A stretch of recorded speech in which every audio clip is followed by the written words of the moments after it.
How to deal with depression and anxiety.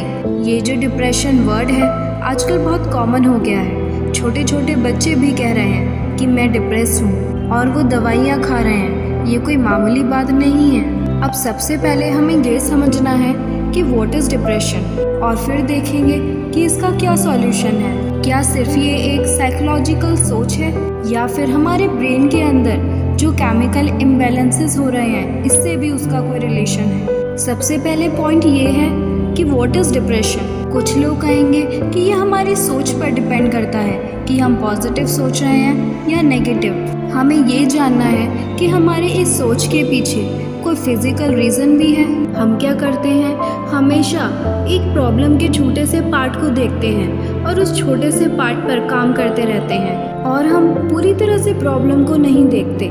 मान लो कोई problem है, उसके आधे एस्पेक्ट को हम देखते हैं और उस आधे को ठीक करते चले जा रहे हैं। क्या उससे वो प्रॉब्लम ठीक हो जाएगी? वो प्रॉब्लम पूरी तरह कभी ठीक नहीं होगी। तो एक है साइकोलॉजिकल, जो सच में होता है। इसमें कोई डाउट नहीं है कि अगर आप उल्टा सोचोगे तो हमारी बॉडी के ऊपर रिएक्शन उस तरह के होने लगेंगे। स्ट्रेस होगा तो फिजिकली प्रॉब्लम्स आने लगेंगे। पर क्या इसका कोई फिजिकल रीज़न भी है डिप्रेशन का? ज़्यादातर यही बहुत बड़ी प्रॉब्लम होती है। होता क्या है, अगर कोई इंसान अच्छा फील नहीं कर रहा है, मतलब वो 2-3 दिन बेड पर है और उसका कुछ करने का मन नहीं कर रहा है और वो इंसान अंदर से बहुत दुखी है बिना किसी रीज़न के, और अगर आप किसी डॉक्टर के पास जाओगे तो वो साइकोलॉजिकल पर ज़्यादा ध्यान नहीं देगा। वो क्या करेगा, आपसे आपकी प्रॉब्लम पूछेगा और झट से आपको दवाइयाँ लिख कर दे देगा, ये खा लो। तो वो किस एस्पेक्ट पर काम कर रहा है? फिजिकल। और एक्चुअल में साइकोलॉजिकल लेवल पर आपको खुद काम करना होगा, कोई और आपके लिए नहीं करेगा। बाहर से चाहे कोई कितना ही बोलता रहे, इतना फ़र्क नहीं पड़ता जब तक कि आपके खुद के अंदर से ना आए कि मुझे अपनी थिंकिंग को चेंज करना है। तो साइकोलॉजिकली अपने आप को कैसे ठीक करना है, वो किसके हाथ में कंट्रोल है? वो पूरी तरह से हमारे हाथ में ही है। जिसने सोच लिया कि नहीं बहुत हुआ, अब मुझे आगे बढ़ना है लाइफ में। एक समय था जब 1 महीने तक बैठ कर के रो रहे थे लाइफ में। कोई प्रॉब्लम आई या कोई गड़बड़ हो गई तो हम अपने आप को ही ये फील कराने लगते हैं कि अब कुछ नहीं बचा है हमारी लाइफ में, सब खत्म हो गया। ये सब अपने आप को बोलते रहते हैं और एकदम से एक मोमेंट आता है जब हम अपने आप को बोलते हैं खड़े हो, आगे बढ़ो, ज़िंदगी अभी ख़त्म नहीं हुई है, और एकदम से सब कुछ बदल जाता है। इसको बोलते हैं साइकोलॉजिकल। और उस समय फिजिकल भी जो हमारी बॉडी का केमिकल लोचा है वो हमारा साथ दे तो और अच्छा हो जाएगा। यही तो दवाइयाँ करती हैं। डॉक्टर दवाइयाँ देते हैं, उससे क्या होता है, अंदर जो फिजिकल लेवल पे गड़बड़ हो रही है वो उसे संभाल लेती हैं और उसके भी सिम्टम्स को संभालते हैं, कॉज को नहीं। आज हम कॉज पे जाने वाले हैं। कुछ तरीके के सिम्टम्स होते हैं। सिम्टम्स क्या होते हैं फिजिकल लेवल पे?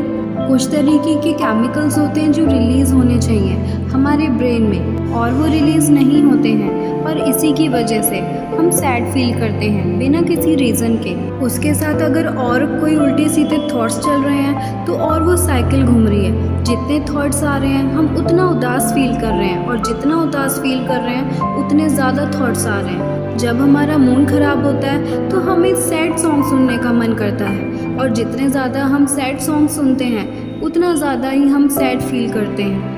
और जब हमारा मूड अच्छा होता है तो हमें एनर्जेटिक सॉन्ग सुनने का मन करता है। तो हमें ये समझना ज़रूरी है कि ये दोनों फिजिकल और साइकोलॉजिकल एक दूसरे को कैसे इम्पैक्ट करते हैं। इन दोनों को अगर हम समझ पाएँ और इन दोनों पे काम कर पाएँ तो एक्चुअली में हम इसका परमानेंट सॉल्यूशन निकाल सकते हैं। अब हमें इसे ध्यान से समझना है कि फिजिकली क्या गड़बड़ होती है। कुछ केमिकल्स हैं जो रिलीज़ होने चाहिए हमारे ब्रेन में, वो जब रिलीज़ नहीं होते हैं तो हम उदास फील करने लगते हैं।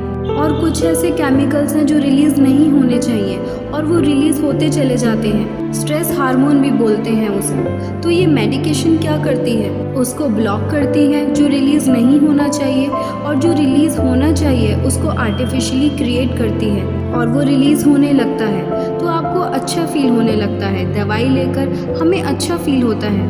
पर क्या ये परमानेंट सॉल्यूशन है? नहीं, ये परमानेंट सॉल्यूशन बिल्कुल भी नहीं है। बीमारी का इलाज करने के लिए दो तरीके होते हैं। एक है बीमारी के जो सिम्टम्स होते हैं उसका हम इलाज करें और दूसरा है बीमारी की जड़ को हम ख़त्म कर दें। फॉर एग्जाम्पल, गाड़ी में आपके फ्यूल नहीं है पर आप सोच रहे हो मुझे कहीं जाना है, तो क्या आप जा पाओगे? नहीं। साइकोलॉजिकली तो आपने ये सब सोच लिया पर फिजिकली ये पॉसिबल नहीं है क्योंकि आपकी गाड़ी में फ्यूल ही नहीं है। मेडिकेशन में ये एक सबसे बड़ी प्रॉब्लम है कि जब आप कोई भी दवाई ले रहे हैं लॉन्ग टर्म के लिए, लंबे समय के लिए, तो एक कंडीशन वो आएगी कि आपको उतनी डोज से आराम नहीं मिलेगा। मतलब आपकी दवाइयाँ, आपकी मेडिकेशन बढ़ानी पड़ेगी। ये इसका एक साइड इफ़ेक्ट है कि आपको आगे चलकर डोज बढ़ानी पड़ेगी। और एक और प्रॉब्लम है मेडिकेशन में।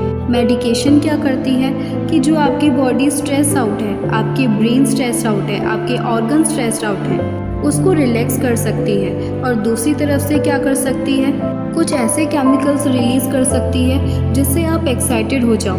दोनों ही स्टेजेस अगर नेचुरल ना हो तो खतरनाक है। जैसे कि हम चाय पीते हैं, उसमें कैफ़ीन होता है और कैफ़ीन हैप्पी हार्मोन्स रिलीज़ करवाता है। हम लोग क्यों कहते हैं कि चाय पीनी है? क्योंकि हमें चाय पीने के बाद अच्छा लगता है। उसमें कैफ़ीन होता है जिससे हम खुश और एक्साइटेड फील करते हैं। हमें ये भी इसके साथ जानना बहुत ज़रूरी है, क्या ओवर थिंकिंग एक प्रॉब्लम है?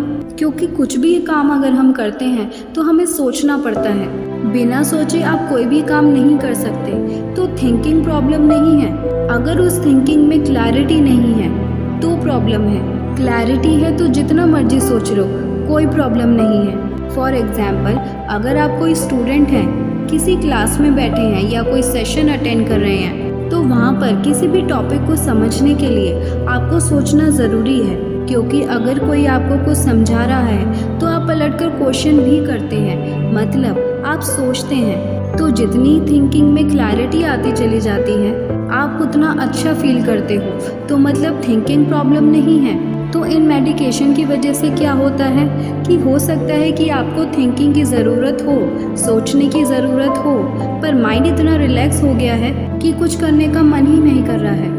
दूसरी तरफ से ये मेडिकेशन क्या कर सकती है, आपको इतनी ज़्यादा एक्साइटेड कर सकती है जितनी की ज़रूरत नहीं है। आप नॉर्मल सिचुएशन में भी बहुत ज़्यादा ओवर रिएक्ट करने लग जाओगे।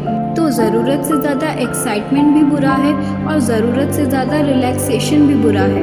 अब ज़रूरत कितनी है ये कौन डिसाइड करेगा आपके लिए? क्या कोई डॉक्टर?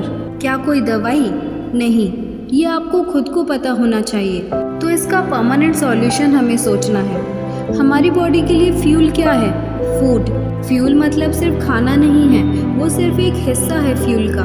धरती, जल, अग्नि, वायु, आकाश, ये 5 तरीके का फ्यूल है। फ्यूल से क्या होता है, अगर फ्यूल सही जाए हमारी बॉडी में तो आपको मेडिसिन की ज़रूरत नहीं है। अगर आप सही तरीके का खाना लेते हैं अपनी बॉडी के लिए तो वो खाना एक मेडिसिन है बिना किसी साइड इफ़ेक्ट्स के। तो पहला क्या है? धरती। तो धरती से रिलेटेड क्या आ गया?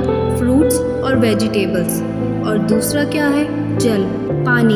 अगर पानी की कमी हो गई तो अपने आप ही बुरा फील होने लग जाएगा। खाना उल्टा सीधा खाओगे तो अपने आप ही बुरा फील होने लग जाएगा। और तीसरा है अग्नि, यानी कि सनलाइट। और डिप्रेशन का इससे डायरेक्ट कनेक्शन है, इनडायरेक्ट नहीं। अगर आपको एक अंधेरे कमरे में ले जाके बंद कर दिया जाए तो एक नॉर्मल बंदा भी डिप्रेशन में चला जाएगा। और चौथा है वायु, यानी कि हवा। यहाँ पर फ्रेश एयर की बात की जा रही है, ना कि पॉल्यूटेड एयर की। आपको अच्छा फील तभी होगा जब आप किसी ऐसे एरिया में जाएं जहाँ पर हरियाली है, फ्रेश एयर है, तो आप खुश हो जाओगे। कोई उदास व्यक्ति भी अच्छा फील करने लगेगा। और पांचवा है आकाश। आकाश मतलब स्पेस। अगर आपको छोटे से कमरे में बंद कर दिया जाए, आपको वहाँ अच्छा लगेगा या खुले में अच्छा लगेगा? बाहर जाके, आकाश के नीचे। तो इन चीज़ों पे हमें ध्यान देना बहुत ज़रूरी है और इन चीज़ों पे हमारा ध्यान ही नहीं है। हम ध्यान किस पर देते हैं? हमारे थॉट्स पर। बस सोचते रहते हैं कि मेरे साथ ये हो गया, वो हो गया, अब मैं क्या करूँ, इसे कैसे ठीक करूँ। कोई भी दवाई खाने से पहले एटलीस्ट 7 दिन के लिए हमें ये ट्राई ज़रूर करना चाहिए कि हमें खाना सही मिले, हमारी बॉडी को पानी सही मात्रा में मिले, हमें सनलाइट मिले, हमें स्पेस मिले, हवा साफ सुथरी हो और हमें नेचर के बीच जाकर अपना टाइम ज़रूर बिताना चाहिए। नेचुरोपैथी के सेंटर्स हैं वर्ल्ड वाइड, इंडिया में बहुत सारे हैं। आप वहाँ जा सकते हैं अपनी बॉडी का ट्रीटमेंट कराने। जैसे हम अपनी गाड़ी की सर्विस कराते हैं वैसे ही हमें अपनी बॉडी की भी सर्विस करानी बहुत ज़रूरी है। पर सच तो ये है कि हम इसके बारे में सोचते तक नहीं हैं। तो आपको ये ध्यान रखना है कि आप फ्यूल के लेवल पे अपनी बॉडी के साथ गड़बड़ मत करो। अपनी बॉडी के लिए आपको सही फ्यूल लेना है, अपने दिमाग को शांत करना है। हो सकता है कि इस टाइम आप इस प्रॉब्लम को फेस ना कर रहे हो, मगर जिस तरीके का हमारा लाइफस्टाइल है, हर तरफ बहुत ज़्यादा कंपटीशन है, तो आने वाले वक्त में आप सभी इस सिचुएशन से गुजरने वाले हैं। तो इस प्रॉब्लम को फेस करने के लिए, यानी कि साइकोलॉजिकल लेवल पे जो गड़बड़ है उसको फेस करने के लिए आपकी बॉडी तैयार होनी चाहिए।